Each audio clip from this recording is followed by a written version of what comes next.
मंगलाचरण करेंगे। ओम नमः सिद्धेभ्यः जय श्री ओम नमः सिद्धेभ्यः जय श्री ओम नमः सिद्धेभ्यः। मंगलम भगवान वीरो मंगलम गौतमो गणी मंगलम कुंद कुंदाद्यो जैन धर्मोस्तु मंगलम। सर्वमंगल मांगल्यम सर्व कल्याण कारकम प्रधानम सर्वधर्माणां जैनम जयतु शासनम जैनम जयतु शासनम जैनम जयतु शासनम। देखिए हमारा योगेंद्र देव जी कृत परमार्थ प्रकाश का अध्ययन चल रहा है और 65 दोहे तक हम पढ़ चुके हैं। आज हम 66वां दोहा पढ़ेंगे। यह शायद 64 तक हमने पढ़ा था, 65 से शुरू कर देंगे एक बार फिर से और फिर आगे देखते हैं क्या विस्तार से उन्होंने वर्णन किया है। हम जीव कहाँ कहाँ भटका है, कैसे कैसे किन किन हालात में रहा है। क्योंकि जब हम मोक्ष की चर्चा करते हैं, किसी को जब कोई सुख की प्राप्ति होती है तो वो अपने पुरानी जो परिस्थितियों को भी एक बार याद करता है, बार बार बोलता है भाई साहब मैं अपनी औकात नहीं भूला हूँ, मैं कैसे कैसे गरीबी में मैंने दिन काटे हैं, मुझे एक टाइम भोजन मिल जाता था ये बड़ी बात होती थी। ये सब करके वो याद रखता है उन घटनाओं को कि मैं किन किन परिस्थितियों में रहा और अब जो परिस्थितियां आ गई हैं वो काफी बेटर टू बेटर होती जा रही है।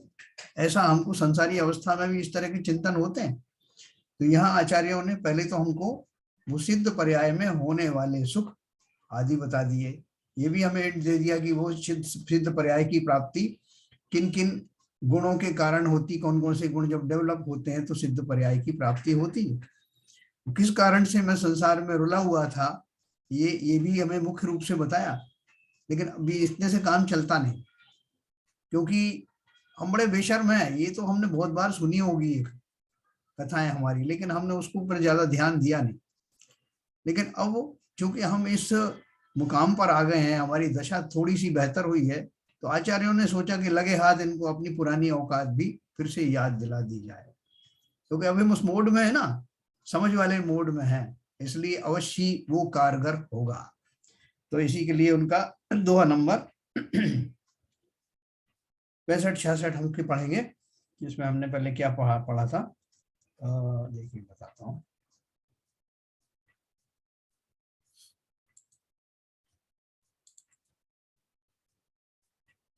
हाँ देखिए 65 नंबर के दोहे में हमने काफी कुछ पढ़ लिया था। उसी का एक जो है वो थोड़ा सा एक्सटेंशन है, वो अपन पढ़ते हैं। आगे दोहा सूत्रों की स्थल संख्या से बाहर उक्त चा स्वरूप प्रक्षेपक को कहते हैं। प्रक्षेपक का अर्थ क्या है, उस दोहा को थोड़ा और एक्सटेंड किया है। तो वो एक्सटेंड करके क्या बोला है, इस जगत में ऐसा कोई भी प्रदेश या स्थान नहीं है कि जिस जगह 84 लाख योनियों में होकर ना जिन वचन को नहीं प्राप्त करता हुआ यह जीव नहीं भटका। ना उन्होंने लंबा सेंटेंस कर दिया, सिंपल भावार्थ में क्या लिखा है, इस जगत में ऐसा कोई स्थान नहीं रहा जहां पर यह जीव निश्चय व्यवहार रत्नत्रय को कहने वाले जिन वचन को नहीं पाता हुआ अनादि काल से 84 लाख योनियों में होकर ना घूमा हो। अर्थात जिन वचन की प्रतीति न करने से सब जगह और सब योनियों में भ्रमण किया, जन्म मरण किए। यहाँ यह तात्पर्य है कि जिन वचन के न पाने से यह जीव जगत में भ्रमा, इसलिए जिन वचन ही आराधने योग्य है ना। हम लोगों को कई बार भ्रम होता ना कि हो सकता है साहब यहाँ अच्छा नहीं हो, जगह दूसरी जगह चले, वहां को जो है थोड़ा अच्छा वातावरण होगा। ऐसा करते करते मैंने संसार में इस तरह की वैरायटी तो हो सकती है, वो उसमें आपका कर्म का उदय निमित्त में होता है।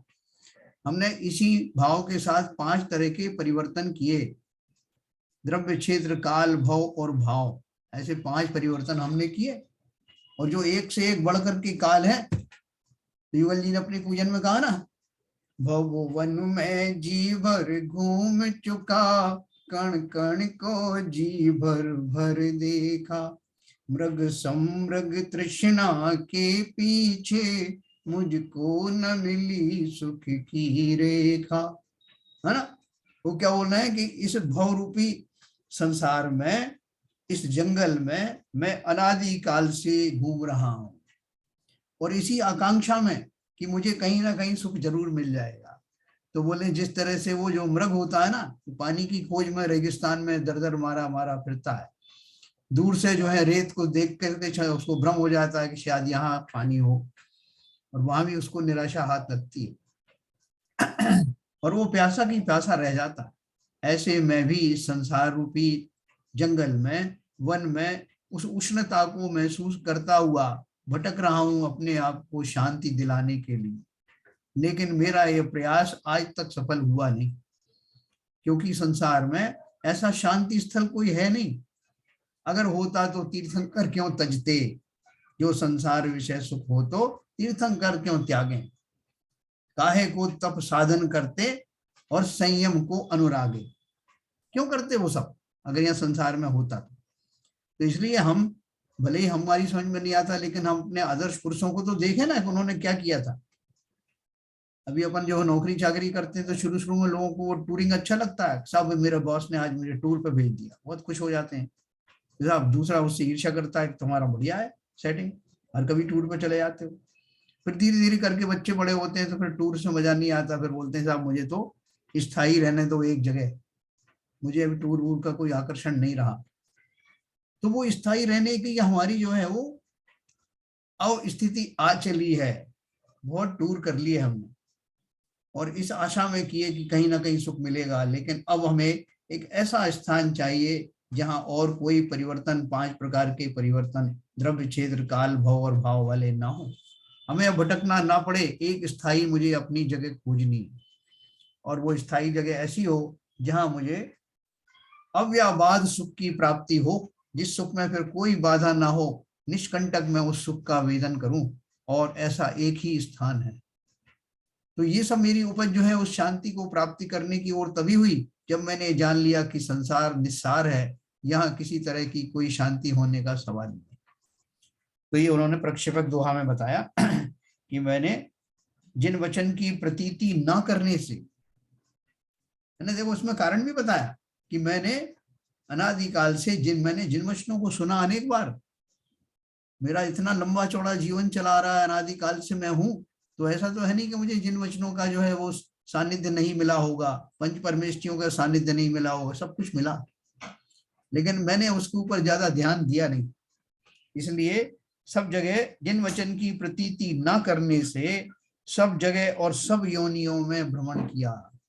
संसार का कोई भी एक क्षेत्र, जरा सा 1 मिलीमीटर से भी कम जगह कोई ऐसी नहीं है जहां मैंने जन्म ना लिया हो, और वहां से लेकर के एक स्थान से लेकर के पूरा सर्वस्व तीनों लोकों को मैं जगह जगह मेरा जन्म हुआ, बाद में वहां से घूम करके फिर उसी स्थान के फिर एक आगे 1 मिलीमीटर आगे फिर जन्म हुआ। ऐसे करते करते मैंने क्षेत्र परावर्तन किए।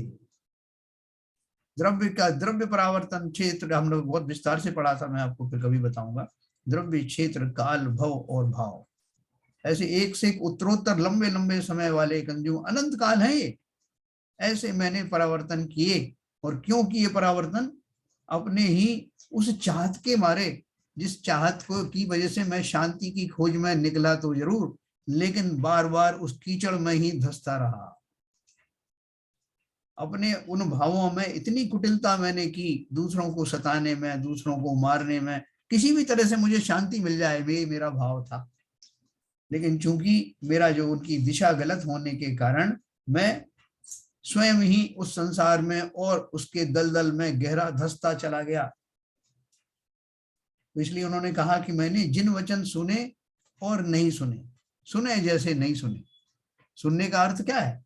उन वचनों पर कभी श्रद्धान किया नहीं, इसलिए फलस्वरूप में 84 लाख में घूमता रहा। सब योनियों में भ्रमण किया, जन्म मरण किए। यहाँ यह तात्पर्य है कि जिन वचन के ना पाने से यह जीव जगत में भ्रमा, इसलिए जिन वचन ही आराधने योग्य। अब मुझे लगने लगा कि उन जो पूज्य पुरुषों ने जो कुछ कहा था, अब समय आ गया है कि उनकी बात को मैं ध्यान से सुनूं, क्योंकि बाकी सारे उपाय मैंने करके देख लिए, उनसे कुछ बात बनी नहीं। अब मेरे पास एक ही उपाय है जो मैंने अभी तक आजमाया नहीं था। और वो उपाय है जिन वचनों को भली भांति सुनना। सुनने का अर्थ क्या है? उन पर विश्वास करना। तो अगला हम पढ़ेंगे 66 नंबर का। अप्पा पंगु अणुहरई अपुन जाई न ए भुवन तय है विमज्जी जिए विही आणई विही नहीं। देखो क्या बोल रहे हैं आगे। आत्मा पंगु, पंगु यानी लंगड़े की तरह, आप ना तो कहीं जाता है, आगे आत्मा पंगु यानी लंगड़े की तरह, आप ना तो कहीं जाता है और ना आता है, कर्म ही इसको ले जाते हैं। ऐसा कहते हैं हे जीव, यह आत्मा पंगु के समान है, आप ना कहीं जाता है ना आता है। देखो कोई आदमी जो है बोला कि मुझे जो है हॉस्पिटल जाना है, तो कौन से रास्ते से जाऊं, कैसे जाऊं? उन्होंने कहा आपको कुछ नहीं करना, आप तो किसी गाड़ी के सामने आ जाना, लोग अपने आप हॉस्पिटल पहुंचा देंगे, आपको मार्ग खोजने की जरूरत ही नहीं। ऐसे ही इस जीव ने कुछ नहीं किया, सिर्फ खोटे भाव किए। बोले साहब मैंने तो कहा ही नहीं था कि मुझे नरक ले जाओ, लेकिन उन्होंने नरक ले जाके पटक दिया। मैंने कहा ही नहीं था कि मुझे तिरंज गति में ले जाओ, मैंने कभी चाहा ही नहीं था, बल्कि मैं तो दूसरों को देख देख के खुश होता था, हंसता था कि देखो एक ये क्षुद्र जीव है और एक मैं हूं। लेकिन मुझे पता नहीं कि कौन मुझे ले आके उनको क्षुद्र गतियों में ले गया। तो वो उन्होंने उसका एक्सप्लेनेशन दिया कि आत्मा तो लंगड़े की तरह, आप ना तो कहीं जाता है ना आता है। संसारी अवस्था में आत्मा थोड़ी निकल करके उड़ के चली जाएगी कहीं, कर्म ही इसको ले आते हैं। उन कर्मों में नो कर्म भी शामिल है। शरीर आदि जिनसे मेरा नौ कर्म से जो शरीर बना है वो भी एक निमित्त है, और वो जो कर्म है जो मेरा मूवमेंट कराते हैं एक जगह से दूसरी जगह, क्षेत्र आदि का, वो सब उसमें कर्मों का ही निमित्त है। मैंने तो भाव किए। मैंने कोई व्यक्ति ने से पूछा कि क्यों भैया ये गांव को कौन ने आग लगा दी? तो उसने बोला, भोलेपन से बोला कि भाई साहब मुझे पता नहीं, मैंने तो एक छोटी सी चिंगारी जरूर फेंकी थी, आग कौन लगा गया नहीं पता, है ना। इसलिए हम अपने उन भावों को अब उनका जो है अवलोकन करें, पुनरावलोकन करें कि मैंने कैसे कैसे खोटे भाव किए थे, उन चिंगारियों से ही ये आग लगी हुई है। तो इसलिए उन्होंने देखो क्या कहा कि कर्म ही इसको ले जाते हैं। तो कर्म पे स्ट्रेस क्यों दे रहे हैं? भावों के ऊपर आई अल्टीमेटली, और अल्टीमेटली मेरे ऊपर ही आएगी। ऐसा कहते हैं हे जीव, यह आत्मा पंगु के समान है, आप ना कहीं जाता है ना आता है।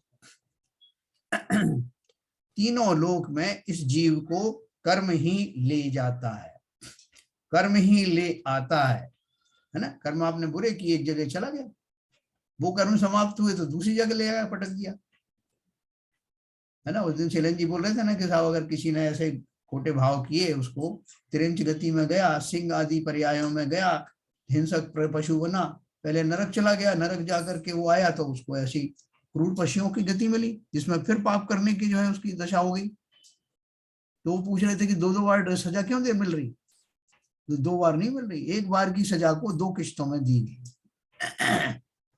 ऐसे ही मैंने जो कुछ अगर कर्म किए थे, अच्छे कर्म किए थे, देवगति में गया, वो कर्म समाप्त हो गए, तो मेरे जो खोटे कर्म है, जो मेरा खोटा चिंतन था, वो भी तो सीरीज में खड़े हुए ना, उनका उदय हुआ, एक इंद्रिय जीवों में चला गया।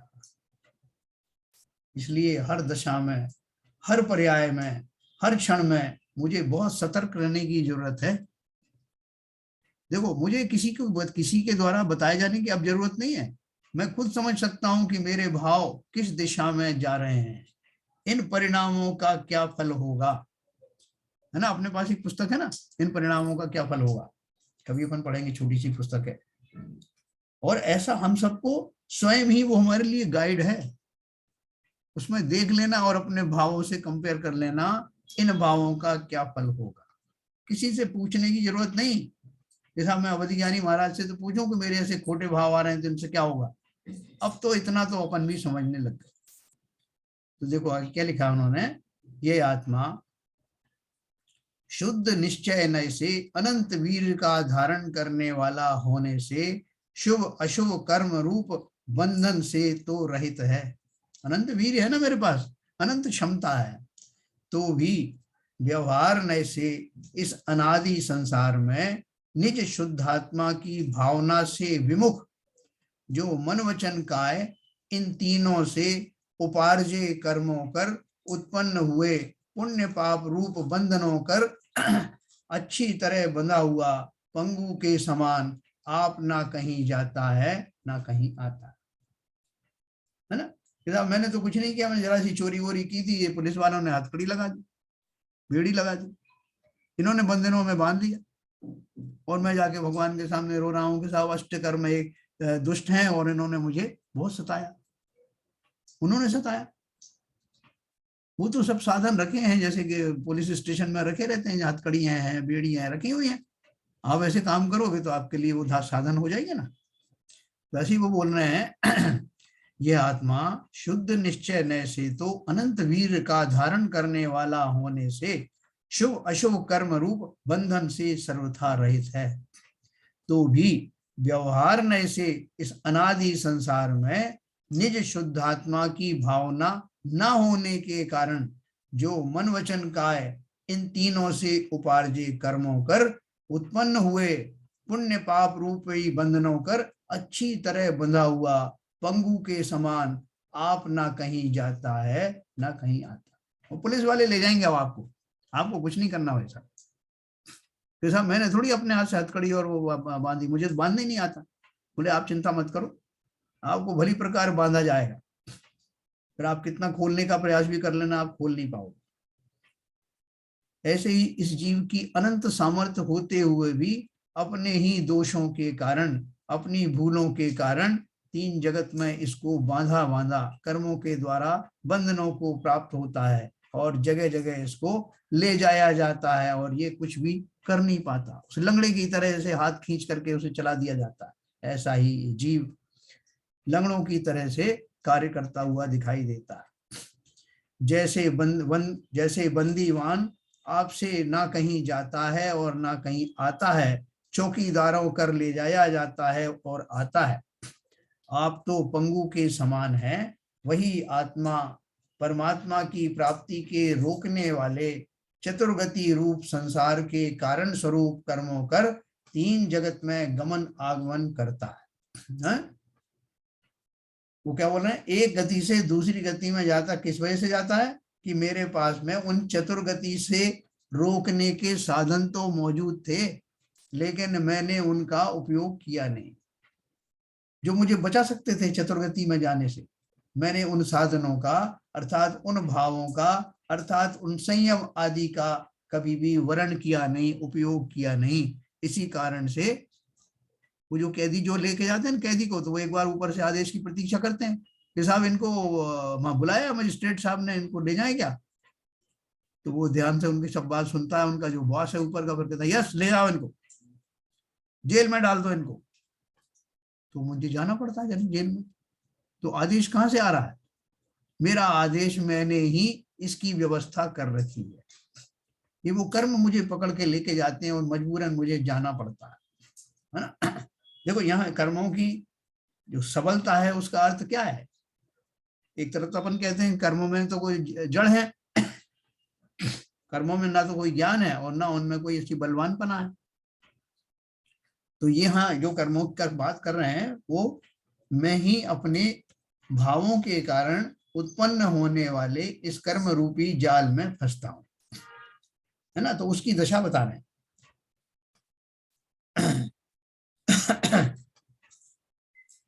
यहाँ सारांश यह है कि वीतराग परम आनंद रूप तथा सब तरह उपादेय रूप परमात्मा से यानी अपने स्वरूप से भिन्न जो शुभ अशुभ कर्म हैं वे त्यागने योग्य हैं। देखो कोई एक जो है, कोई पूज्य पुरुष है, कोई पंडित आदि है, कोई ब्राह्मण है, तो उसको कोई पहले होता था ना, शूद्र आदि अगर उसको हाथ लगा दें तो वो उसको बड़ा दुख होता था, हाथ नहीं लगने देता था वो, तो उसकी बाह्य जो पवित्रता खंडित हो जाती थी। लेकिन अब उसने कुछ अपराध किया, तो ब्राह्मण ने, तो वो पुलिस में चाहे वो शूद्र जाति के हों चाहे कोई भी हो, वो पकड़ कर ले जाइए ना। तब आप नहीं कह सकते कि साहब आप नहीं कर सकते, मैं तो पंडित हूँ, मैं ब्राह्मण हूँ, मुझे आप कैसे टच कर सकते हो। मैंने अपनी दशा ऐसी दयनीय बना दी है कि ये कर्म रूपी शूद्र मुझे पकड़ करके कहीं से कहीं ले जाते हैं और मैं कोई ऑब्जेक्शन नहीं कर पाता। कैसी दशा बना ली मैंने अपनी। हमें अपने आप के ऊपर लज्जा आनी चाहिए कि ऐसे निर्बल, ज्ञानहीन और माटी के पुतले, मिट्टी के ही है ना वो कर्म, कहां से बने, वो मुझे पकड़ करके ले जाते हैं, बंदी गृह में डलवा देते हैं। मैं कैसा अवश्य हो जाता हूं, मैंने कैसे ये दुर्दिनों के लिए अपने आप को तैयार किया। इस बात को सोच सोच करके मुझे अपने आप पर दया आनी चाहिए कि मैं कैसा निर्बल हो गया हूं, अनंत वीर का धारी मैं जीव, जो सिद्धों समान बनने की क्षमता रखता हूं, कैसे इनके हाथों में आ गया, कैसे दर दर भटक रहा हूं। मुझे बहुत आत्मग्लानि होनी चाहिए, जब तक नहीं होगी तब तक मुझे इसी तरह की सजाएं मिलती रहेगी। तो जो शुभ अशुभ कर्म हैं वे त्यागने योग्य हैं। इस प्रकार कर्म की शक्ति के स्वरूप के कहने की मुख्यता से 8वें स्थल में 8 दोहे कहे, है ना। इससे आगे भेदा भेद रत्नत्रय की भावना की मुख्यता से जुदे जुदे स्वतंत्र 9 सूत्र कहते हैं, है ना। 9 सूत्र में से अपन पढ़ेंगे 67 नंबर का।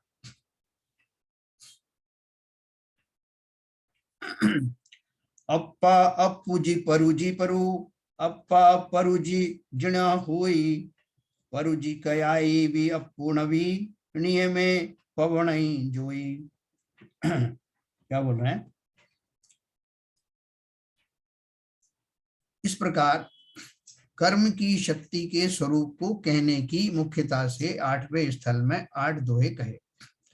इससे आगे भेदाभेद रत्नत्रय की भावना की मुख्यता से जुदे जुदे स्वतंत्र 9 सूत्र कहते हैं।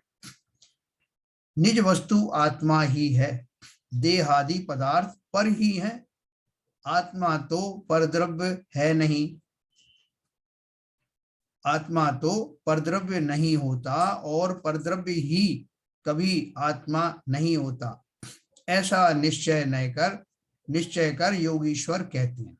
क्या कहते हैं कि शुद्धात्मा तो केवल ज्ञानादि स्वभाव है, जड़ रूप नहीं है। संसार में 2 तरह की चीज है ना, एक तो जड़ है, एक चेतन।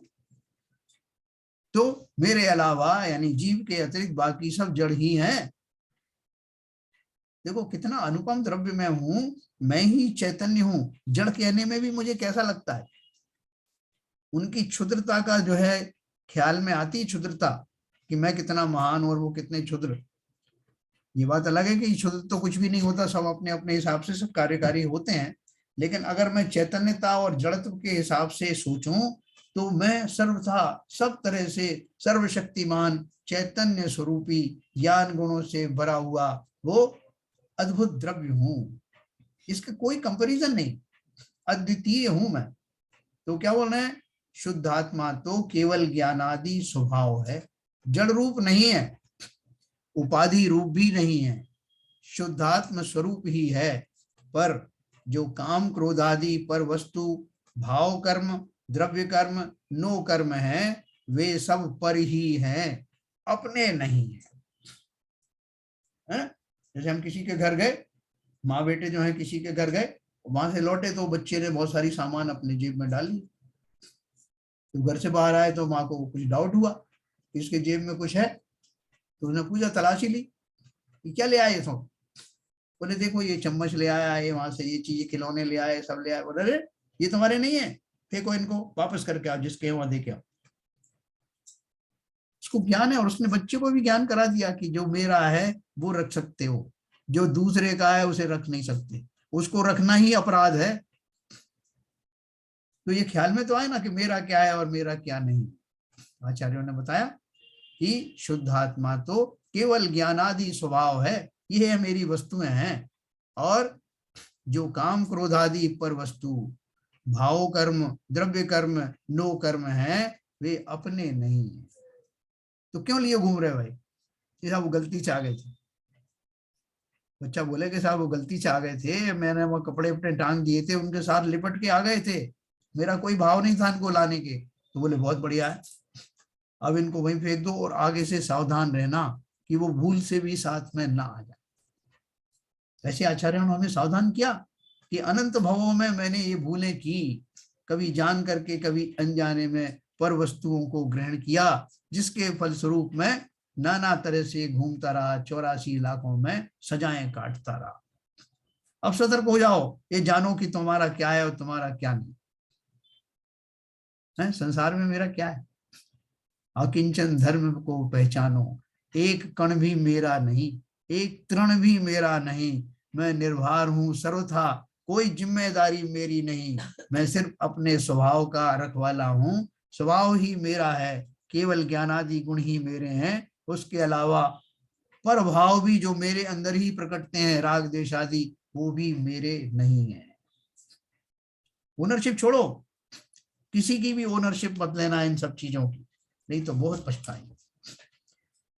तो इसलिए काम क्रोध आदि पर वस्तु भाव कर्म, द्रव्य कर्म, नो कर्म, भाव कर्म के कारण द्रव्य कर्म उत्पन्न होते हैं और नो कर्म आदि शरीर आदि भी उत्पन्न होते हैं। इन सबको परे रखना, मुझे नहीं चाहिए भैया, बहुत मिले मुझे जीवन में, बहुत सताया, मेरे ही भावों के कारण उत्पन्न हुए ये दैत्य, अब इनसे मुक्ति चाहिए। वे अपने नहीं है।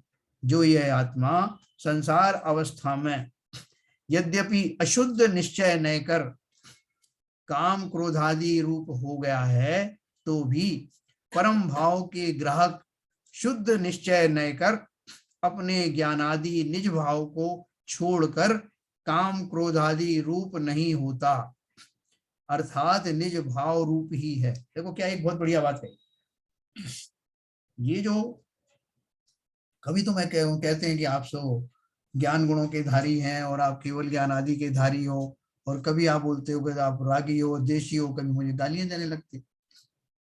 तो उन्होंने क्या कहा, उन्होंने बोला परम भाव के ग्राहक शुद्ध निश्चय न कर अपने ज्ञानादि निज भाव को छोड़कर काम क्रोधादि रूप नहीं होता, अर्थात निज भाव रूप ही है। अर्थात जो मैंने आपसे भी कहा कि मैं ही क्रोधी होता हूं, मैं ही कामी होता हूं, मैं ही विकारों से संयुक्त होता हूं, तो उन्होंने कहा बिल्कुल नहीं होते हैं। नहीं होते का अर्थ क्या है, स्वभाव रूप से ये मेरे स्वभाव है ही नहीं, मैं उन रूप कभी चाहूं भी तो भी कन्वर्ट हो नहीं सकता, अर्थात मेरा स्वभाव वो विभाव रूप परमानेंट नहीं रह सकता।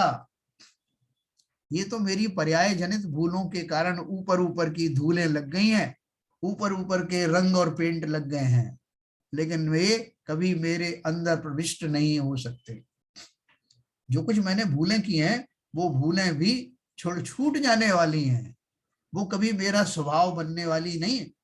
इसलिए आश्वस्त रहना, ये जो समझाया जा रहा है उसके बाद भी अंदर से रहना, बार बार याद करना उन होली के रंगों पर कि मैं अंदर से ये रंगों के उतरने के बाद अपने स्वभाव रूप में अभी भी हूं। तो उन्होंने उसी की दुहाई दी है, ये जो परम भाव के ग्राहक शुद्ध निश्चय न कर अपने ज्ञानादि निज भाव हैं, ये कभी भी काम क्रोधादि रूप परिणमित नहीं होते।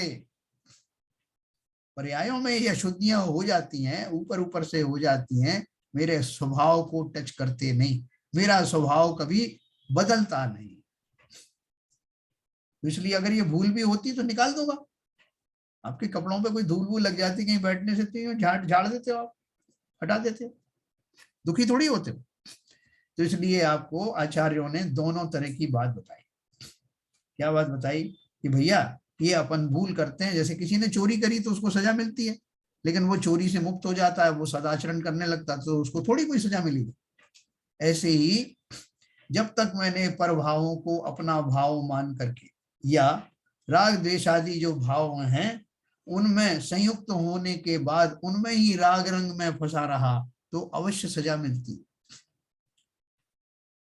लेकिन ये ध्यान रखना कि कैसी भी सजाएं क्यों ना हो, अनंतों भवों के बीच में भी, उतनी मारकाट के बीच में भी मैं तो मैं ही हूं, मेरा कुछ बिगड़ता नहीं है। ये कहने का मतलब ये है कि घबराने की भी जरूरत नहीं, मेरा अस्तित्व कभी समाप्त होता नहीं, मैं अपने स्वाभाविक गुणों के साथ सदा काल जीवंत हूं, मेरा अस्तित्व कभी समाप्त होता नहीं। अस्तित्व में खाली शरीर रूप से नहीं, आत्म द्रव्य के रूप में उन समस्त गुणों के साथ में मैं हमेशा ही जीवंत हूं, हमेशा ही स्थायी हूं, हमेशा ही वो सुख की खान हूं। तो ये ऊपर ऊपर का निकाल दो ना मैल, क्या बड़ी बात है। इतना जब आश्वस्त है कि मेरा कुछ बिगड़ा नहीं, इतने सारे दुर्भावों के बीच में भी मेरे जो स्वभाव भाव कहीं गए नहीं, तो ये जो मुझे टेम्परेरी सजाएं मिली 84 लाख योनियों में भटका, इससे मैं दुखी तो हुआ ना। दुखी कम से कम इसलिए तो दुखी हुआ ही ना कि मैं सुखी नहीं हो पाया, मैं निराकुल नहीं हो पाया, मैं अपने उन शांति के स्रोतों से थोड़ा दूर हो हट गया अपने भावों के कारण। वैसे तो कभी नहीं हटा, उन भावों के कारण, उन स्थलों में चले जाने के कारण उस शांति से वंचित रह गया जो मेरा जन्म सिद्ध अधिकार है। ये शांति मुझे चाहिए, मेरे पास ही सुगुण है। तो मैं अपनी भूल को अच्छी तरह से समझ लूं और इस बात को विश्वास में लेते हुए कि मेरा कुछ बिगड़ा नहीं। टूर पर गया था, वो टूर पर मेरी जो है बड़ी जो मेरे अनुभव हैं, बड़े कटु अनुभव रहे। वो टूर पर जाने से मुझे कुछ मिला नहीं। अब मैं एक स्थायी जगह चाहता हूं जहां मैं अपने समस्त स्वगुणों के साथ साथ भली प्रकार शांति का वेदन कर सकूं। है ना, नौकरी चाकरी बोलते भाई साहब वो टूर वूर नहीं चाहिए हमें, तो एक जगह पोस्ट कर दो और सब तरह से सुख सुविधाएं हमारे पास हैं, कोई आप मेरे को परेशान मत हो, एक जगह रखो। वो एक जगह संसार में है नहीं, क्योंकि यहाँ संसार में रहने की कोशिश करता हूं तो ये सब राग आदि जो है मुझे परेशान करते हैं। ये भेद विज्ञान मुझे हुआ नहीं, तो मुझे मेरे सामने कंडीशन रखी कि अगर आपको एक ही जगह पे रहना है, शांति के साथ रहना है, तो आपको सबसे पहले इस बात को पक्का निश्चय करना पड़ेगा कि आप शरीर नहीं है। ना तो आप शरीर है, ना शरीर से जुड़ी हुई कोई भी सामग्री आपकी है, ना उसे आप लेके जा सकते हो, ना उससे कभी सुखी हो सकते हो। ये अब मेरे समझ में आ चला, इसलिए मैंने वो जो बटोरने की कोशिश की थी ना, वो सब छोड़ दिया। देखो एक अंग्रेजी पिक्चर आई थी मैकनास गोल्ड करके, बहुत पहले मैंने देखी थी। उसमें वो एक जगह मालूम पड़ता है कि यहाँ पे सोने की खदानें हैं, एक पहाड़ है उसमें कहीं सोने का खजाना है, उसको खोदना पड़ेगा एक जगह। बहुत सारे लोगों को मालूम पड़ा तो सब उस खोज में निकल पड़े कि वो कौन सी जगह मालूम नहीं था, तो उसके डायरेक्शन ढूंढ रहे हैं, कोई मैप ढूंढ रहे हैं, पुराने नक्शों में कुछ उसमें हिंट्स दी थी उनको देख रहे हैं। ऐसे करते एक जोड़ा भी वहां पे आया, यंग नौजवान और एक स्त्री, उन्होंने भी यहाँ खोजबीन करी और उन्होंने देखा कि लोग आपस में लड़ रहे हैं, मर रहे हैं। उस प्रोसेस में उनको बहुत तकलीफ झेलनी पड़ी और एक बार तो ऐसा हुआ कि उन्होंने एक सोने का बहुत बड़ा टुकड़ा उस पहाड़ से तोड़ करके और अपने उसमें घोड़े के वो पास में कपड़ा जो बंधा रहता है उसमें डाल दिया। और वहां से चले तो उनको इतने लोगों से युद्ध करना पड़ा, युद्ध करते करते अपनी जान बचाते हुए जब वो वापस आए तो उन्होंने उस कपड़े को उलट के देखा तो उसमें सोने के कोई भी अवशेष ही शेष नहीं थे, सब रास्ते में गिर गए, सब युद्धों के दौरान चले गए। लेकिन वो इतने संतुष्ट हुए जितने संतुष्ट वो जाने के पहले नहीं थे। तब तो उन्हें उस खोज की ललक लगी थी कि हम भी कोई सोना लेकर के आए, लेकिन बाद में जब वो सुरक्षित आ गए तो उन्होंने बड़ी आनंद की सांसें ली। कहते हैं ना जान बची और लाखों पाए, बहुत खुश। पूछा उनसे कि आपको वो सोना वोना नहीं चाहिए, जिसके लिए आपको बिल्कुल नहीं चाहिए, इसको ना पा करके हम जितने खुश हैं, सुख आनंदित हैं, इतने आनंदित तो आज तक हुए नहीं। इसी तरह से हम सब जीव जो 84 लाख का स्वाद चख चुके, हम उन खोटी दशाओं में रह करके इन सब कर्म जनित सुख दुख का वेदन करते रहे। अब उनसे उनका स्वरूप भली भांति जान करके मैं पूर्ण विरक्त हो गया हूं। मैंने सब देख लिया है संसार में। बोलते हैं भाई साहब मैंने सब कुछ देखा, सब भोगा है, मुझे अब कुछ नहीं चाहिए। वो तो संसारी अवस्था की बात है, यहाँ तो मैं पारमार्थिक दशा की बात कर रहा हूँ। हमें कुछ नहीं चाहिए, मैं अकिंचन धर्म का धारी, मैं ब्रह्मचर्य धर्म का ब्रह्म का ज्ञाता, ब्रह्म का धारी हूं, मुझे क्या चाहिए? मात्र ये अनुभूति, ऐसी सोच ही आपको उस सुख के समीप पहुंचा देगी जहां आज तक नहीं पहुंचे। तो क्या उन्होंने बोला, यहाँ उपाधि रूप ये रागादि विभाव परिणाम उपाधिक है, पर के संबंध से है, निज भाव नहीं है। इसलिए आत्मा कभी इन रागादि रूप नहीं होता। बोले कैसे नहीं होता? अभी तो आप कह रहे हैं कि मैं राग से मैं हूं, तो आप बोल रहे हैं रागादि रूप नहीं होता। तो दोनों की अपेक्षा समझना, निश्चय से रागादि रूप नहीं होता, अर्थात मेरा स्वरूप कभी रागमय होता नहीं, लेकिन व्यवहार से अवश्य ही संसार में होने वाली वस्तुओं में अपनत्व रखते हुए मैं इन रागादि का शिकार हो जाता हूं। इसलिए मुझे क्या करना है? इन रागों से मुक्त होने के लिए मेरा एक जरा सा ही तो कसूर है। वो कसूर है मेरी मिथ्या मान्यता, मिथ्या धारणा, जिसे मैं मिथ्यात्व कहता हूं।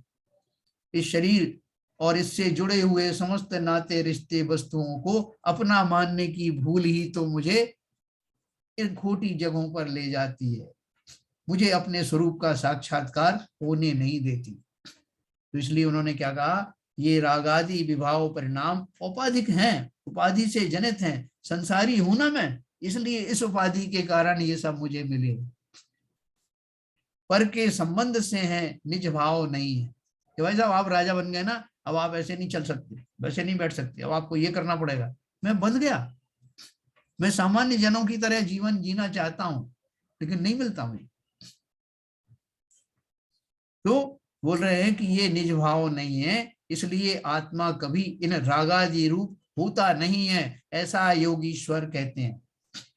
यहाँ उपाधि रूप मोक्ष सुख से तन्मय और काम क्रोधादिक से भिन्न जो शुद्ध आत्मा है वही उपाधि है।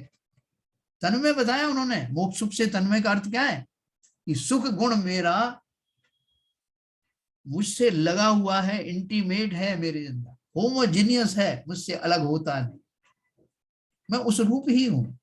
इसलिए उन्होंने कहा यहाँ उपादेय रूप मोक्ष सुख, यानी अतीन्द्रिय सुख से तन्मय, मैं चाहूं भी छोड़ना तो वो सुख मुझे छूटता नहीं, क्योंकि मेरा अंग है वो।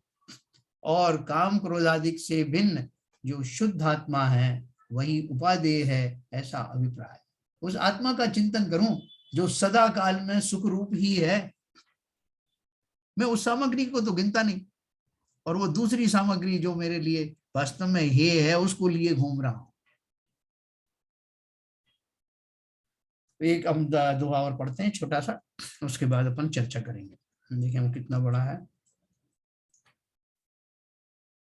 हाँ थोड़ा सा पढ़ता हूँ इसको, 68 नंबर का।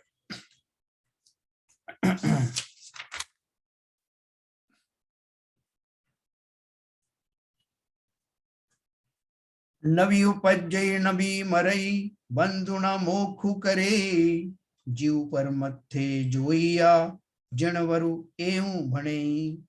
क्या कहा जनवर ने? आगे शुद्ध निश्चय न कर आत्मा जन्म मरण बंध और मोक्ष को नहीं करता, जैसा है वैसा ही है, ऐसा निरूपण करते हैं। हे योगीश्वर, निश्चय न कर विचारा जावे तो यह जीव ना तो उत्पन्न होता है ना मरता है ना। अपन ने बात कितनी बार कही, अपन कहते जरूर कि भाई साहब मैं तंग आ गया हूं ये जन्म मरण के खेल से, कितने जन्म लिए, कितने मरण लिए, किसने लिए जन्म मरण? ये जो देह आदि मुझे मिली, ये ऊपर ऊपर के खोल मुझे मिले, ये कैबिनेट मुझे मिली, इसी को मैं जन्म मरण कहता हूं। लेकिन क्या आत्मा कभी जन्मा, फैक्ट्री में नया बना, या कभी मर करके इसका अस्तित्व समाप्त हुआ? तो कभी हुआ नहीं। इसलिए उन्होंने कहा शुद्ध निश्चय नहीं कर आत्मा जन्म मरण बंध और मोक्ष को नहीं करता है, जैसा है वैसा ही है, ऐसा निरूपण करते हैं। हे योगीश्वर, निश्चय नहीं कर विचारा जावे तो यह जीव ना तो उत्पन्न होता है ना मरता है, और ना बंध मोक्ष को करता है। बंध मोक्ष को भी नहीं करता बोल रहे। तो अभी तक अपन ने क्या किया? तो साहब मैंने ही तो कर्म बांधे थे और मैं ही उनसे मुक्त होकर मोक्ष चला जाऊंगा। और आप तो कभी बोलते हो हाँ वो हम ही करते हैं, कभी बोलते हैं वो करता ही नहीं है ना। दोनों अपेक्षाओं को समझना कि चूंकि मैं वर्तमान में संसारी अवस्था में हूं, तो ये भावों से ही मैं बंधा हुआ हूं, भावों से ही मेरा मोक्ष हो नहीं रहा, और भावों से ही मैं बंधन से रहित हो जाऊंगा, भावों से ही मेरी मुक्ति हो जाएगी। भावों का ही तो खेल है ना सारा। तो इसलिए शुद्ध निश्चय नय से बंध मोक्ष से रहित है, ऐसा जिनेंद्र देव कहते हैं। भावार्थ पढ़ेंगे। यद्यपि यह आत्मा शुद्धात्मानुभूति के अभाव के होने पर शुभ अशुभ उपयोगों से परिणमन करके जीवन मरण शुभ अशुभ कर्म बंध को करता है, और शुद्धात्मानुभूति के प्रकट होने पर शुद्धोपयोग से परिणित होकर मोक्ष को प्राप्त कर लेता है। तो भी शुद्ध पारिणमिक परम भाव ग्राहक शुद्ध द्रव्यार्थिक नयकर ना तो बंध का करता है और ना मोक्ष का करता है। मैं किस आत्मा की बात कर रहा हूं? वो आत्मा जो शक्ति रूप से मेरे अंदर सदा काल विद्यमान रहती है। वो शुद्ध अवस्था वाला, वो शुद्ध तत्व जो है हमेशा इसी रूप में रहता है, उसे किसी ने बंधन में बांधा नहीं। इसका अर्थ ये नहीं कि मेरे पास दो आत्मा है, एक अंदर बैठी एक बाहर है। इसका अर्थ मात्र ये है शक्ति अपेक्षा से वो शुद्ध निश्चय नय से जो जाना जाता है वो आत्मा मैं हमेशा ही हूं, हमेशा रहता हूं, एक ही आत्मा है। लेकिन जब मैं विभावों में चला जाता हूं, शुद्ध आत्मा अपनी जगह पर है, और विभाव भावों में परिणित होना संसारी अवस्था में, उस पर्याय में वही जीव वही आत्मा करती है, उसी के भाव होते हैं। लेकिन वो निश्चय नय से वो भाव ऊपर ऊपर के होते हैं, इसलिए उन्होंने कहा कि वो आत्मा तो वैसी ही बनी है। ऊपर ऊपर के भाव, खोटे भाव, तो उस बात को समझना अच्छे से। यद्यपि यह आत्मा शुद्धात्मानुभूति के अभाव के होने पर, मुझे वो अनुभूति नहीं है ना अभी, शुभ अशुभ उपयोगों से परिणमन करके जीवन मरण शुभ अशुभ कर्म बंध को करता है, और शुद्धात्मानुभूति के प्रकट होने पर, जो भी प्रकट नहीं हुई ना, कर्मों के आवरण पड़े हुए हैं, शुद्धोपयोग से परिणित होकर मोक्ष को प्राप्त कर लेता है। मोक्ष को प्राप्त कर लेता है। आप तो बोल रहे हैं मोक्ष कहीं जाना नहीं, यहाँ आना नहीं, फिर कहां से प्राप्त कर लेगा? इसी पर्याय में वो शुद्ध दशा जो शक्ति रूप से विद्यमान है वो प्रकट हो जाती है, इस अपेक्षा से प्राप्त कर लिया। और उसके लिए मुझे सिद्धालय में जाने की जरूरत नहीं, क्योंकि मोक्ष दो प्रकार का होता है, भाव मोक्ष और द्रव्य मोक्ष। जो अरहंत बन गए ने 4 घातीय कर्मों का नाश कर लिया है, उनको मोक्ष हुआ है कि नहीं हुआ? तो भाई साहब क्या मजाक कर रहे हैं? उनको कहाँ मोक्ष हुआ? बोले सिद्धालय जाएंगे जब मोक्ष होगा। सिद्धालय में जाएंगे तब तो फिजिकल मोक्ष होगा, जिसे द्रव्य मोक्ष कहते हैं। लेकिन भाव मोक्ष तो अभी हो गया, 4 घातिया के नाश होते ही जो अरहंत बन गए हैं वो भाव मोक्ष के धारी हैं। बैठे बैठे ही, कहीं गए नहीं, ऐसा बैठा बैठा इस आत्मा का वो परिणमन, वो शुद्धात्म रूप परिणमन करके मैं भी इसी पर्याय में अरहंत बन करके उस भाव मोक्ष को प्राप्त कर सकता हूं। इतनी मेरे अंदर सामर्थ्य है, उसको पहचानना पड़ेगा। शुद्धात्मानुभूति के प्रकट होने पर शुद्धोपयोग से परिणित होकर मोक्ष को करता है, तो भी शुद्ध पारिणमिक परम भाव ग्राहक शुद्ध द्रव्यार्थिक नयकर ना बंध का करता है ना मोक्ष का करता है। ऐसा कथन सुनकर शिष्य ने प्रश्न किया कि हे प्रभु, शुद्ध द्रव्यार्थिक स्वरूप शुद्ध निश्चय नयकर मोक्ष का भी करता नहीं है, तो ऐसा समझना चाहिए कि शुद्ध नयकर मोक्ष ही नहीं है। जब मोक्ष है ही नहीं तब मोक्ष के लिए यत्न करना वृथा है। ठीक है, तो इसका उत्तर में उन्होंने आगे का जो दुआ कहा है वो अपन दुआ बाद में पढ़ेंगे, पहले अपन आपस में ही डिस्कस कर लेते हैं, निर्णय करते हैं।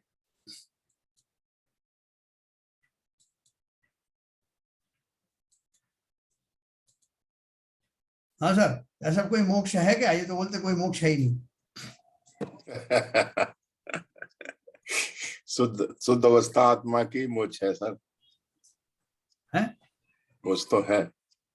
जैसे हमने अकिंचन और ब्रह्म दो धर्म बोले ना, अकिंचन ब्रह्मचर्य धर्म 10 सार है, चहुगति दुख ते काली मुक्ति करतार है। ये दशा को पहचानते ही वो अकिंचन धर्म प्रकट होते कि ही संसार में मेरा कुछ नहीं है, सब तरह से निर्वार होते ही और मैं ही मेरा हूं, ऐसा ब्रह्म भाव को प्राप्त होते पॉजिटिवली वो जीव अरहंत बन जाता है। कुछ करने की जरूरत कहाँ है, कहीं जाने आने की जरूरत कहाँ है, ऐसा भाव लाके तो दिखाओ। वही भाव मोक्ष है, वो भाव मोक्ष है। अकिंचन धर्म ब्रह्मचर्य धर्म दसार है। हम हर साल पढ़ते हैं और चले जाते हैं नमस्ते करके, भगवान को बता देते हैं, भगवान जी समझ लेना हम क्या कह रहे हैं, अकिंचन ब्रह्मचर्य धर्म दसार इसको धारण कर लो, दिन को धारण कर लो, भगवान को बता के चल देते हैं, हमें हमारा पीछा छोड़ो, 10 दिन हो गए पूरे, और क्या चरण जी। आकिंचन धर्म तो पहले तो हम यही समझते थे कि लोभ को, लेकिन ये तो स्वाध्याय से पता चला कि लोभ तो बहुत छोटी चीज है। आकिंचन में तो पूरा ब्रह्मांड समा जाता है। ये बात, अरे रोमांच हो जाता है जब आकिंचन धर्म को समझने के नजदीक आते हैं ना, संसार में मेरा कुछ नहीं, ये कितनी बड़ी बात है। शैलेन जी, उसके आगे भी ब्रह्मचर्य व्रत धर्म को भी हमने क्या समझा था, हाँ थोड़ी समझा था कि ब्रह्म स्वरूप होना ब्रह्मचर्य व्रत है। बराबर, हम तो स्त्री आदि के त्याग को जो है ब्रह्मचर्य मानते थे। ब्रह्मचर्य मानते केवल एक स्पर्शन इंद्रिय के किंचित भोगों को जो है हमने ब्रह्मचर्य माना, लेकिन यहाँ तो 5 इंद्रियों के विषय भोगों से पूर्ण विरक्ति का नाम ब्रह्मचर्य है, और ब्रह्म में समाना अर्थात आत्मा में लीन हो जाना, वही ब्रह्मचर्य। वही ब्रह्मचर्य। ब्रह्मचर्य भी साधुओं में ही गिनती आते हैं, ब्रह्मचारी भी साधुओं में ही गिनती आती है। वो बात अलग है कि स्वरूप थोड़ा भी चेंज हो गया है, और हमने वही स्वरूप मान के चला कि भैया जी ऐसे ही होते हैं, मतलब मेला कराते हैं या गुणगान कराते हैं गुरुदेव की, और भक्ति आते हैं और फ्लाइट में बैठ के चले जाते हैं। लेकिन यदि ब्रह्मचर्य तो एक शुरुआत है आकिंचन धर्म की, एक तरीके से देखा जाए तो। देखो, शील के 9 बाड़ें होती हैं और 18,000 दोष लगते हैं शील में। उन 18,000 दोषों से पूर्णता रहित होना वो सिर्फ मुनिराज ही होते हैं, भावलिंगी संत होते हैं, वो है ब्रह्मचारी। वास्तव में ब्रह्मचारी वही, जिनने शादी नहीं करी है उन दर्शाओ, वो बाल ब्रह्मचारी है साहब। उनके अंदर क्या उद्वेग आ रहे हैं, किस तरह के भाव आ रहे हैं, बाकी की इंद्रियों के विषयों में कितने अनुरक्त हैं, हम इसकी परवाह किए बिना उनको ब्रह्मचारी की उपाधि न केवल उनको दे देते हैं, बल्कि वो भी ऐसे ही मानते हैं। देखो, हमारी कुछ भी कितनी अनुपम बात कही है, मैं ही मेरा करता धरता, है ना, मैंने ही तो ये सब सृजन किए खोटे भाव, मैंने उनकी सजाएं प्राप्त की, अब मैं समझ गया हूं कि किससे क्या क्या मिला। संसार में बहुत तरह के लोग मिलते हैं ना, हम एक बार विरक्त हो जाते हैं, भाई साहब संसार में कोई किसी का नहीं। तो कैसे पता आपको, देख लिया मैंने, सबको आजमा के देख लिया, सब ऐसे मौके आए प्रकृति में कि मैंने सबको देख लिया, मेरा मोह भंग हो गया, अब मुझे लगता है कि संसार में कोई किसी का नहीं। ऐसी कितनी बार मौके हमको मिले जहां मैं ये निर्णय कर सकता था कि संसार में मेरा कोई नहीं, लेकिन जरा कुछ अच्छा सा मिल जाता है, हाँ ये तो मेरा है।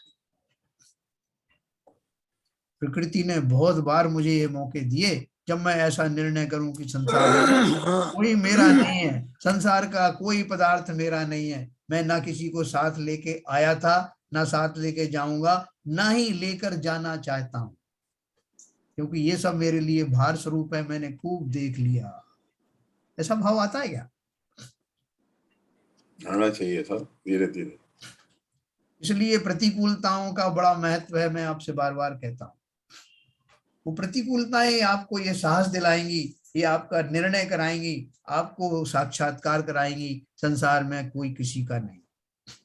जरूरी नहीं कि उसके लिए आपको भरपूर मुसीबत आए तभी आप रहो,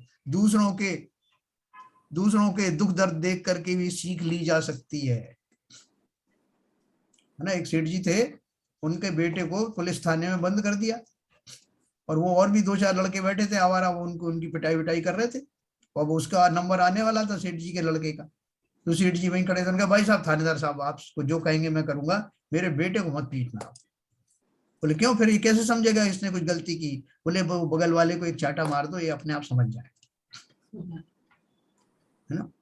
हमारे बगल में कितने चाटे पड़े, किन किन पर्यायों में हम पिटे, लेकिन हमको जरा भी समझ में नहीं आया। हम अपने सामने उन पशुओं के ऊपर होने वाले अत्याचार देखते हैं, हम उन गरीबों को देखते हैं जिनको 2 जून का भोजन नसीब नहीं होता। कैसे कैसे हमने चींटी आदि सब जीव देखे, उनके दुखों को देखकर भी मैंने ये उससे वो इंस्पिरेशन नहीं लिया, वो मैंने समझ हासिल नहीं करी कि मैं भी इन परिस्थितियों में रहा और अब नहीं रहूंगा। ऐसा हमने कहाँ निर्णय लिया। चींटियों की रक्षाएं तो की, लेकिन हम स्वयं ही चींटी बन गए। पहले भी बने थे और अभी नहीं सुधरे तो फिर वहीं जाने की तैयारी। लेकिन आजकल की जो प्रतिकूलताएं हैं, मैं व्यवहारिक बात कर रहा हूँ कि छोटी सी थोड़ी बहुत प्रतिकूलताएं अपने परिवार में किसी बच्चे को हो जाएं तो पूरा परिवार परेशान हो जाता है। जी। और एक टाइम था कि परिवार में मुसीबतें आती थी और चली जाती थी, कभी किसी को पता भी नहीं चलती थी और आदमी उनको सीख के आगे बढ़ जाता था। लेकिन आज का जो समय आ गया है, क्योंकि अभी अनुकूलताएं को हम इतने ज्यादा आदी हो गए हैं कि जरा सी भी प्रतिकूलता हमको बहुत बड़ा दुख और बड़ा वो लगता है। और जबकि जैसे आपने कहा कि प्रतिकूलताओं में ही आदमी सीखता है, उसी में आदमी कंचन से वो सोना बनता है, मतलब खरा बनता है उसको। तो वो प्रतिकूलताएं तो जीवन में बहुत जरूरी हैं। जब तक नहीं आएंगी तो आदमी को वो कर ही नहीं पाएगा, वो समझ ही नहीं पाएगा अपने को। शरण जी, उन प्रतिकूलताओं का इंतजार करने की जरूरत नहीं, क्योंकि वो तो आती रहेंगी। ये प्रयोगशाला है संसार की। पाप के बाद पुण्य का उदय, पुण्य के बाद पाप का उदय अपने आप आता रहेगा। जरूरत इस बात की है कि मैं उनको भली भांति पहचान करके उनसे लेसन लूं, सबक। बात यह है शैलेंद्र जी, जो आप पुरानी और नई बात कर रहे हैं, उनमें जो अंतर आया है उसका मूल कारण है वातावरण। उस समय जॉइंट फैमिली होती थी, बच्चों पर कोई ध्यान नहीं देता था, अपने आप पढ़ते थे, अपने आप खेल के, कितनी भी प्रतिकूलताएं आई थी पूरा परिवार उसको देख के समायोजन करके और उनको निकाल देता था। आज सिंगल परिवार, सैटेलाइट परिवार होने की वजह से वो सारी प्रतिकूलताएं बहुत वज्र के समान दिखती हैं। और जो पालन पोषण है वो भी क्या कहते हैं, वो परवर्टेड बच्चों का जैसा होता है। तो उसका मतलब व्यावहारिक रूप से जो मूल कारण है वो ये है अपने। क्या हरभजन साहब, अपन को लगता है ऐसा कि मैं 84 लाख का टूर करके आया हूँ? नहीं सर, बिल्कुल नहीं लगता। लगना चाहिए, बिल्कुल लगना चाहिए। कैसे लगे? कैसे आती है तो ऐसा लगता है सर क्षणिक है कि तो चली गई, मैंने इसके ऊपर विजय पा ली, हाँ, फिर आगे बढ़ जाता हूँ उसी डायरेक्शन में। तो अगर अपन से कोई कहे कि आपने भले ही टूर पहले नहीं किया हो या भूल गए हो, क्या अब करना चाहोगे? तो टूर तो सब कोई कहे न कहे चलते ही रहते हैं। ये असली चीज क्या है, रियलाइजेशन कैसे हो, ये फिर भी करना ही पड़ता हाँ। रियलाइजेशन की बात है। नहीं, देखो कि ये सब उसका स्वरूप देख करके, 84 लाख 4 गतियों का ये स्वरूप देख करके हम अवश्य ही इस बात से तो दुखी हैं कि ये वास्तव में सारे दुख के स्वरूप है, दुख के स्थान है। लेकिन उनसे मैं बचूं करके ऐसा संकल्प इसलिए नहीं कर पाता हूं कि मुझे वर्तमान में वो दुख दिखाई देते नहीं गए। नहीं, क्या मैं इनमें से एक हूँ जिनका वर्णन भी चल रहा है? हाँ, मुझे लगता है मैं तो एक अलग स्पेसी हो गया, मेरे से अलग मैं उनमें सम्मिलित नहीं हूँ। हाँ, कभी कभी ऐसा आभास होता है कि शायद हम यही सोचते हैं। नहीं, बराबर सोचते हैं, आप सही कह रहे हो। कभी कभी नहीं, हमेशा हम यही सोचते हैं। जो जीव अभी संसार में फंसे हुए हैं, वो उनके मन में कभी ना तो उनसे भय हुआ जहां जहां होकर के आ गए, और जहां चले जाएंगे उसका भी भय नहीं है। वो सब देखेंगे जब आगे की आगे देखेंगे। अभी तो भरपूर जो है, जितना मिला है उसको भोग लू ना। जैन साहब आगे की तो सोचते ही नहीं है। लेकिन एक चीज मेरे को समझ में नहीं आई कि जैसे अभी मैं खबर पढ़ रहा था, गुजरात में एक परिवार ने 30 करोड़ की संपत्ति दान कर दी और 4 उनके लोग श्वेतांबर जैन थे, चारों लोगों ने दीक्षा ले ली। बच्चे की दीक्षा, बच्चे ने तो बहुत पहले बोला था, लेकिन उसके लिए बच्चे को बड़े होने के लिए इंतजार किया। तो मेरे मन में एक क्वेश्चन आया कि लाइक वो बात अलग है कि उनकी पद्धति हमारी पद्धति अलग हो सकती है, और लेकिन जो दीक्षा लेने का भाव है, जो संपत्ति छोड़ने का भाव है, उनकी ऐसी कैसी दीक्षा हो रही है उनके साथ में, ऐसा कैसे उनका लालन पालन हो रहा है कि वो केसेस हमको अक्सर सुनने को मिल जाते हैं। और हम लोगों को में ऐसे बड़े सुनने में धानी और प्रवृत्ति तो बहुत है, लोग अच्छा काम कर रहे हैं और काफी हैं, लेकिन इस तरीके से संपत्ति छोड़ के और दीक्षा लेके कोई आगे बढ़ जाए या इस रूप में कुछ और काम करे, सुनने में नहीं आता है। वो एक मैं समझने की कोशिश ऐसे ऐसे बात नहीं है शैलेंद्र जी। आज आचार्यों के पास जो मुनि दीक्षा ले रहे हैं, जो अपना पूरी संपत्ति छोड़ के, जॉब छोड़ के और वो आ रहे हैं, वो भी है, एग्जाम्पल है हमारे सामने। ऐसा नहीं है कि श्वेतांबरों में ही क्या कहते हैं वो लोग दीक्षा ले रहे हैं। हालांकि जो संपत्ति का जो क्वांटम है, दैट में भी ह्यूज डिफरेंस, समझे। एक दंपति है, अभी उसने यूएस में रह रहे हैं, उन्होंने पूरी जितनी संपत्ति है उनके पास, उन्होंने यहाँ दान कर दी इंडिया में एजुकेशन के लिए। देखो मुनि संघ के अंदर है, मैं ये कह रहा था श्वेतांबर में मैंने देखी एक परंपरा है कि एक घर में से एक आदमी जो है हमेशा मुनि मार्ग की तरफ बढ़ता है। जैसे घर में जो 4-5 सदस्य हैं उनमें से एक तो हमेशा ही बढ़ता है। ये उनके बचपन से ही संस्कार उनके ऐसे रहते हैं। देखो मुनि संघ में भी हमेशा ही रहा है, न केवल इस काल में बल्कि और काल में भी, जो दो तरह के जीव जो है दीक्षा में दिखाई देते हैं। एक जीव तो जो किसी परिस्थिति बस, जैसे अपन डिस्कस करें कि बहुत अभावों में जी रही है, बहुत सारी लड़कियां ऐसी इनकी शादी ब्याह भी नहीं हुई, उनके माता पिता भी अशक्त थे, ना उनको धन है ना कुछ और है, और कोई शारीरिक जो है उनको विपदाएं रही, इनसे कारणों से विरक्त होकर के वो मुनि संघ में या दीक्षा आदि धारण कर लेते जी। और कुछ ऐसे जीव होते हैं उन्हें वास्तव में जो बाहरी विपत्तियां तो जो थी वो अपनी जगह पे, उनके पिछले संस्कार ऐसे तीव्र आए कि जरा सी भी प्रतिकूलताओं के होते ही वो भावों से भर गए, उन्हें एकदम लग गया कि संसार में कुछ है नहीं। वो पिछले संस्कार ही प्रेरित करते हैं साहब। हाँ, और ऐसे जीव आज भी उन संघों में बैठे हुए पक्के रूप से उस संघ से जुड़े हुए हैं, वो कभी शिथिल नहीं होते, कभी शिथिलाचार नहीं आता। और जैसे आप कह रहे हैं ना, ये संयोगों को देख के भाई मेरे पास ये नहीं है, ये विधवा हो गई है, ये हो गया, अगर संयोग चले जाए तो फिर से वापस उसी संसार में मुड़ जाते हैं हम तो। हाँ बिल्कुल ऐसे भी है। इसलिए तो वही जीव तो शिथिलाचार की तरफ लौटते हैं, क्षणिक वैराग्य। तो वो वैराग्य हुआ। ऋतु आप कुछ कहेंगे? ऋतु क्या कह रहे हैं ना, प्रकट होना चाहिए ऊपर से मेरे। ऐसा भाव वैराग्य वो नहीं हुआ, वैराग्य वो तो ऊपर का दिखावा हुआ। भावलिंगी संत कौन होते हैं? यस, भावलिंगी संत होते ही वो हैं जिन्हें इस तरह के जो कोई लोकल आकर्षण है, टेम्परेरी आकर्षण है, उनसे कभी वो आकर्षित होते नहीं। वो तो पूरी विरक्ति होगी तभी होगा। विज्ञान पूर्वक जिन्होंने विरक्ति धारण की है, सम्यक दृष्टि है या सम्यक सन्मुख है, ऐसे जीव ही वास्तव में भावलिंगी संत बनने योग्य होते हैं।